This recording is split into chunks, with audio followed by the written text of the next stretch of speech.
اعوذ باللہ من الشیطان الرجیم بسم اللہ الرحمن الرحیم ایاک نعبد و ایاک نستعین۔ اے اللہ، ہم تیری ہی عبادت کرتے ہیں اور تجھ سے ہی مدد طلب کرتے ہیں۔ سورہ فاتحہ کی اس آیت مبارکہ میں دو پہلو ذکر کیے گئے ہیں۔ ایک ہے حمد و ثنا کا پہلو اور دوسرا ہے دعا کا پہلو۔ حمد و ثنا کا پہلو ایاک نعبد اور دعا کا پہلو ایاک نستعین ہے۔ ایاک نعبد، اے اللہ ہم تیری ہی عبادت کرتے ہیں، تیرے علاوہ کوئی اس کا مستحق نہیں کہ اس کی عبادت کی جائے، چاہے وہ عبادت بدنی ہو یا چاہے وہ مالی عبادت ہو۔ تمام تر عبادتوں کا مستحق صرف اور صرف اللہ ہی ہے، کہ اللہ ہی کی ہی بندگی کی جائے۔ اللہ تعالیٰ کے احسان بے شمار ہیں، بے شمار اللہ کی نعمتیں ہیں جو انسان ایک گھڑی میں بے شمار نعمتوں کو استعمال کرتا ہے، تو اتنے احسانات کرنے والا اور اتنی نعمتیں عطا کرنے والا بھی وہی اللہ ہے۔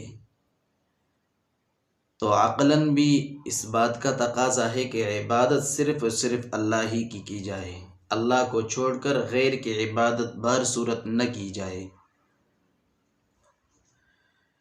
اس لیے کہ اگر اللہ کو چھوڑ کر غیر کی عبادت کریں گے تو غیر تو سارے کے سارے محتاج ہے، اور محتاج کبھی بھی حاجت روا نہیں ہو سکتا۔ قرآن میں اللہ تعالیٰ نے ارشاد فرمایا، یا ایھا الناس انتم الفقراء الی اللہ، اے انسان تم سارے کے سارے اللہ کی طرف محتاج ہو۔ محتاج ہم سارے کے سارے اللہ کی طرف ہیں، چاہے انسان ہو چاہے کوئی اور مخلوق ہو، تمام کی تمام مخلوقات بھی اللہ ہی کی طرف محتاج ہے۔ کوئی بھی اللہ کے سوا ایسا نہیں ہے جو محتاج نہ ہو، سارے کے سارے اللہ کی طرف محتاج ہیں۔ اللہ تعالی نے قرآن پاک میں ایک جگہ ارشاد فرمایا، یا ایھا الناس ضرب مثل فاستمعوا له ان الذين تدعون من دون الله لن يخلقوا ذبابا ولو اجتمعوا له۔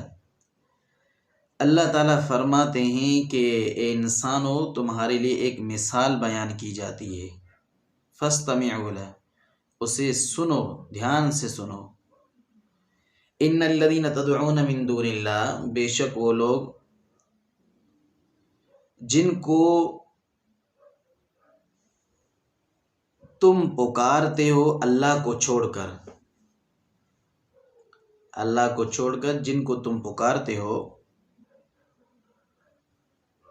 لن يخلقوا ذبابا ولو اجتمعوا له، وہ اگر سارے کے سارے سر جوڑی کریں اور سارے کے سارے مل کر ایک مکھی بنانا چاہیں تو ایک مکھی بھی نہیں بنا سکیں گے۔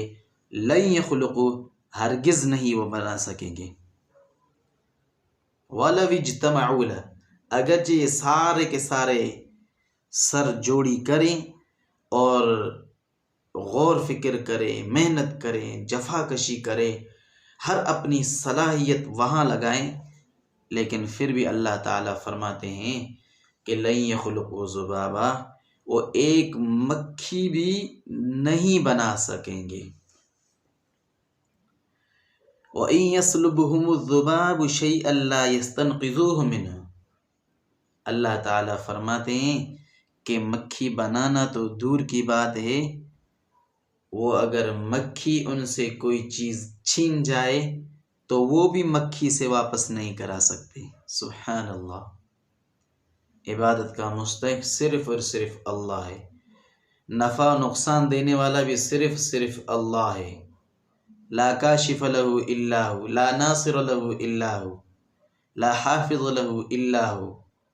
کوئی بھی مدد کا مستحق نہیں کہ وہ مدد دے، وہ اس بات کا استحقاق نہیں رکھ سکتا کہ وہ مدد کسی اور کی کرے۔ مدد کرنے والا بھی صرف اللہ ہے۔ عبادت بھی اس اللہ کی جائے، ذات و صفات میں اس کا کوئی شریک اور ثانی نہ ٹھہرایا جائے۔ اگر ہم اللہ کا شریک اور ثانی ٹھہرائیں گے تو اللہ تعالیٰ کے ساتھ شرک کرنے والے ہوں گے، اور جو لوگ اللہ کو چھوڑ کر غیر اللہ کی عبادت کرتے ہیں، یا وہ صفات جو اللہ کے ساتھ خاص ہیں اس صفات میں اگر کسی کو شریک ٹھہراتے ہیں تو وہ لوگ مشرک کہلانے کے حقدار ہوں گے، اور وہ مشرک ہوں گے۔ اور مشرکوں کے بارے میں اللہ تعالیٰ نے قرآن پاک میں ارشاد فرمایا اِنَّهُ مَن يُشْرِكْ بِاللَّهِ فَقَدْ حَرَّمَ اللَّهُ عَلَيْهِ الْجَنَّةَ وَمَأْوَاهُ النَّارُ وَمَا لِلظَّالِمِينَ مِنْ أَنصَارٍ۔ اللہ اکبر کبیرہ۔ اللہ تعالیٰ نے ارشاد فرمایا جو مشرک ہیں، اِنَّهُ مَن يُشْرِكْ بِاللَّهِ، جو اللہ کے ساتھ کسی کو شریک ٹھہراتے ہیں، فَقَدْ حَرَّمَ اللَّهُ عَلَيْهِ الْجَنَّةَ، اللہ نے ایسے مشرکوں پر جنت کو حرام قرار دیا ہے، اور جنت ان لوگوں کے لیے حرام ہے۔ وَمَأْوَاهُ النَّارُ، ان کا ٹھکانہ آگ ہوگی۔ وَمَا لِلظَّالِمِينَ مِنْ أَنصَارٍ، ظالموں کے لیے وہاں قیامت کے دن کوئی بھی مددگار نہیں ہوگا۔ تو کہنے کا مقصد یہ کہ اللہ کے ذات نہ کسی کو شریک ذات میں ٹھہرائیں، اور اللہ کے ساتھ نہ کسی کو صفات میں شریک ٹھہرائیں۔ اللہ کی عبادت ہی کی جائے، چاہے وہ عبادت بدنی ہو یا چاہے وہ عبادت مالی ہو، تمام تر عبادتوں کا مستحق صرف اللہ ہے۔ امام غزالی رحمۃ اللہ علیہ کتاب اربعین میں فرماتے ہیں کہ عبادت کی 10 قسمیں ہیں: نماز، زکوٰۃ، روزہ، حج، تلاوت قرآن، ہر حال میں اللہ کا ذکر کرنا، حلال روزی کے لیے کوشش کرنا، پڑوسی کا، ساتھی وغیرہ کا حق ادا کرنا، لوگوں کو نیکیوں کا حکم کرنا اور برائیوں سے روکنا، اور اللہ کے رسول صلی اللہ علیہ وسلم کی اطاعت اور فرمان برداری کرنا۔ یہ 10 چیزیں امام غزالی رحمۃ اللہ علیہ نے اپنی کتاب میں لکھی ہیں۔ اللہ کے ساتھ کسی کو شریک نہ ٹھہرایا جائے، نہ محبت میں اس کا کوئی شریک ہے، نہ محبت میں اس کے برابر کوئی ہے۔ اللہ سے اتنی محبت کی جائے، اتنی اللہ سے محبت کی جائے کہ اس جیسی محبت کسی سے نہ کی جائے۔ ٹھیک ہے، انسان ہے، اپنی اولاد سے محبت کرتا ہے، اپنے والدین سے محبت کرتا ہے، اپنے اساتذہ سے محبت کرتا ہے، اپنے ساتھیوں سے محبت کرتا ہے، لیکن تمام تر سے اتنی محبت نہ کرے کہ اللہ سے جتنی محبت کرتے ہیں غیر کی محبت اللہ کی محبت سے بھی بڑھ جائے، اس طرح نہ ہونا چاہیے۔ محبت کریں، جس سے کرنی ہے کریں، لیکن سب سے بڑھ کر محبت اللہ سے کریں۔ محبت میں بھی اللہ کا کسی کو شریک نہ ٹھہرائیں۔ علماء کرام فرماتے ہیں کہ خوف میں بھی اللہ کا کوئی شریک نہ ٹھہرایا جائے، کہ کسی سے اتنا ڈرا جائے کہ اللہ سے بھی اتنا نہ ڈرا جائے، غیر سے اتنا ڈرا جائے، ایسا نہ ہونا چاہیے۔ سب سے بڑھ کر جس سے ڈرا جائے وہ صرف اللہ ہے۔ اللہ سے بڑھ کر کسی سے بھی نہ ڈرا جائے، اور سب سے بڑھ کر امید بھی اللہ ہی میں ہو۔ جہاں خوف ہو وہاں امید بھی صرف اللہ میں ہو۔ ٹھیک ہے، والدین ہوتے ہیں وہ اولاد میں امیدیں رکھتے ہیں، شوہر بیوی میں، بیوی شوہر میں، مطلب کہ ایک ساتھی دوسرے ساتھی میں، یہ دنیا کا دستور ہے کہ ہر کوئی نہ کوئی کسی نہ کسی سے امید رکھتا ہے، لیکن ان تمام تر امیدوں سے سب سے بڑھ کر امید صرف اور صرف اللہ میں رکھنی چاہیے۔ اپنے گناہوں کو نہ دیکھنا چاہیے، یا اپنے کوتاہیوں اور کمزوری کو نہ دیکھنا چاہیے۔ اللہ تعالی وہ عظیم اور رحم اور شفقت کرنے والی ہستی ہے کہ وہ آپ کے گناہ کو نہیں دیکھتا، وہ آپ کی کمیوں اور کوتاہیوں کو نہیں دیکھتا۔ اللہ تعالیٰ کے در کی طرف صرف آنے کی دیر ہے، کیسا بھی بندہ ہو بہر صورت امیدوار ضرور ہو، اور سب سے بڑھ کر امید صرف اللہ سے ہی رکھنی چاہیے۔ اور اللہ تعالیٰ اس بات کے لائق ہیں کہ بھروسہ بھی صرف اور صرف اللہ پر ہی کرنا چاہیے۔ کسی اور پر بھی بھروسہ انسان ہے کر جاتا ہے، لیکن سب سے بڑھ کر جو بھروسہ ہو وہ صرف اللہ پر ہو۔ کسی اور پر کریں یہ بھی تابع بن کر، کوئی اور بھی تب تک دھوکہ دے نہیں سکتا جب تک اللہ نہ چاہے۔ اللہ تعالیٰ ہی کی قبضے قدرت میں ہے، سارا نظام اللہ ہی کے قبضے قدرت میں ہے، تو سب سے بڑھ کر بھی بھروسہ اللہ پر ہی کرنا چاہیے۔ اور اطاعت میں اور فرمان برداری میں، عبادت میں بھی سب سے بڑھ کر عبادت اطاعت اللہ کی جائے۔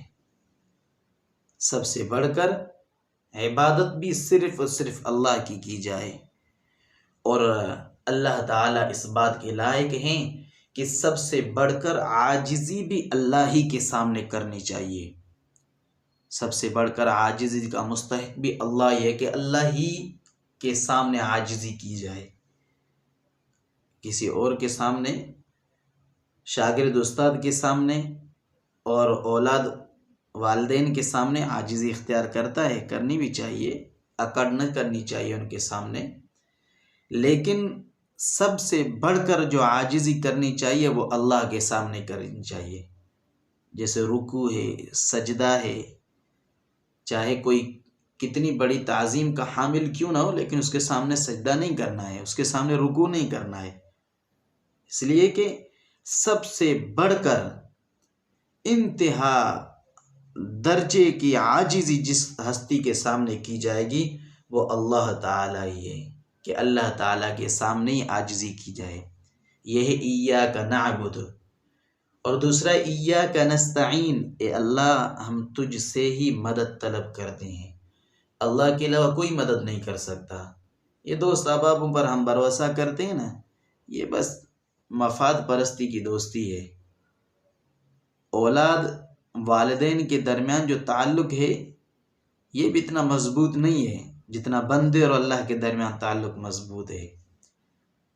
جتنی اللہ مدد کرے گا اور کوئی نہیں کر سکے گا، ہر اعتبار سے اللہ ہی سے مدد طلب کرنی چاہیے۔ ایاک نستعین، قرآن میں اللہ تعالیٰ نے ارشاد فرمایا ان تنصروا اللہ ینصرکم، اگر تم نے اللہ سے مدد مانگی تو اللہ تمہاری مدد کرے گا۔ مدد صرف اور صرف اللہ ہی کر سکتا ہے، اللہ کے علاوہ کوئی مدد نہیں کر سکتا۔